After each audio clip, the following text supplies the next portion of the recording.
We talked about how a design practice starts with a business plan, that you start with an idea and that you build up that idea and generate all the information you need to sort of have an effective game plan and effective action plans, and you know what you're going to do.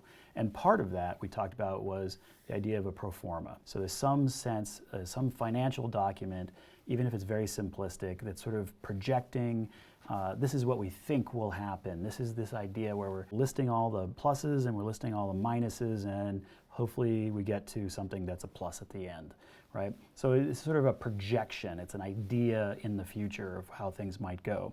And the pro forma might be aimed at a set project, or it might be aimed at a 1-year time or a 5-year time or a 10-year time. So there's lots of different types of pro formas, but the idea is that it's sort of this projection out into the world. And that was sort of part of that sort of business plan thinking, that kind of the beginning of a project to know, like, is this a logical thing to get into? Well, now we're in that project, and we mentioned that this concept of the billable hours, so like part of that business plan, part of that pro forma is understanding how long things are going to take and how much you can charge for them. So that, all right, we're guessing that we'll be able to do these kinds of projects. They'll take roughly this amount of time. We'll be able to charge this amount of money. And so we'll have this sort of idea of how that's going to go into the future. So there's time is money.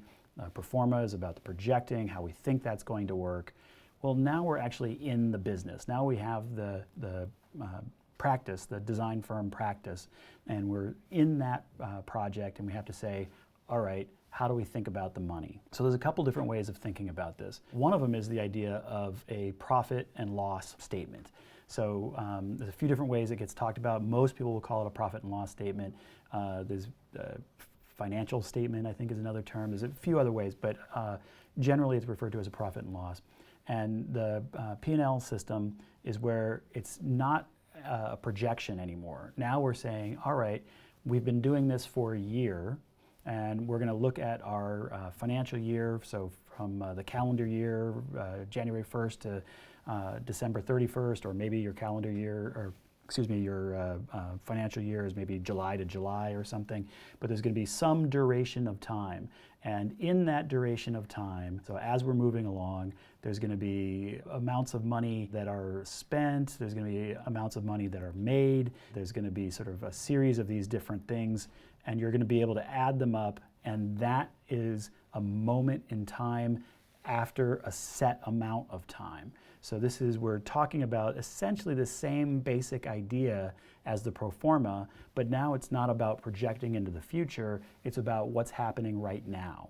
So typically when you talk about a P&L statement, it's usually regarding a year, but it could be for a month. It could be a P&L statement for a project length. It could be a P&L statement every biannually or something along those lines.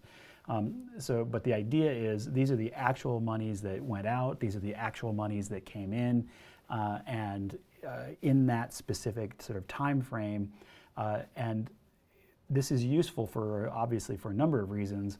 One of them is just how much money went out and how much money went in. Like, you need to know these things in order to keep a business afloat. But the other is that it's a way of sort of proving viability of concept. That if your P&L statement is essentially mirroring the pro forma that had been produced, then you are able to say, well, see, look, we had this pro forma, we had a game plan, we had an action plan, and it's working because the P&L statement is sort of describing essentially the same basic idea.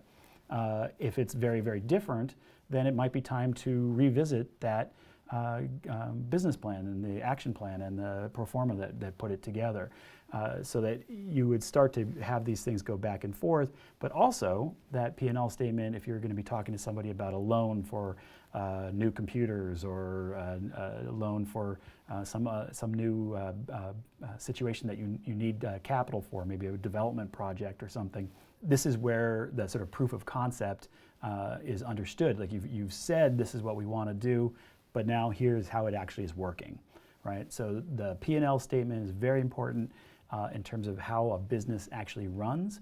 And most of the time, most young architects never really see the P&L statements, but it is something that you should be familiar with, and it's actually worth talking to the people who you're working with and actually getting them to show you that how those things work, because it's a useful thing for you to know, and it's something that's likely to show up on the exam. There's lots of places you can study for it as well, but in a situation where it's a situation that you know, like your firm, it'd be very useful to sort of see how those numbers work. Another really interesting one is the idea of a balance sheet.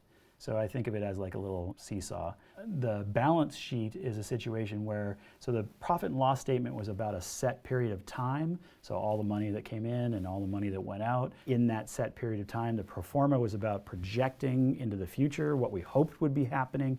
The balance sheet is, okay, here's a moment in time. In that moment in time, where are we? All right, we have lots of debt, so all right, we're down here, and we've got some stuff that's lifting us up. Right? So, okay, what's happening right now? And if we have crushing debt and not very many prospects for money coming in, that balance is feeling pretty unbalanced. If we have a little bit of debt and a sort of constant stream of money coming through, that balance sheet is actually going to look pretty good. It's going to seem very plausible. So it's all the same money, right? This is not different pools of money. It's just different ways of viewing that money. Cash flow report is just what it sounds like. It's talking about the actual like daily, the money literally going in and out. Like how much money do you have on hand? Is that enough money to do the needs that you have for that period of time? So these are just different ways of looking at the same pools of money and putting them in a form that is then useful for that moment in that project. So the pro forma is useful because it's before the things have happened and you're projecting into the future. The profit and loss statement is useful because, all right, we've now gone for a while and we're testing maybe this year against last year, or we're putting this year against our pro forma for next year. So we're able to look at these specific periods of time. The balance sheet is sort of the big picture. Maybe everything's been going just fine, but we're from that initial loan we took, we're just deep in debt, and that balance sheet will tell us that, well, yeah, our profit and loss in terms of kind of money in, money out is doing fine, but we're not in balance because we have this huge loan cost coming up. So these are different ways of looking at the information in order to make it easier and better for you to make financial decisions.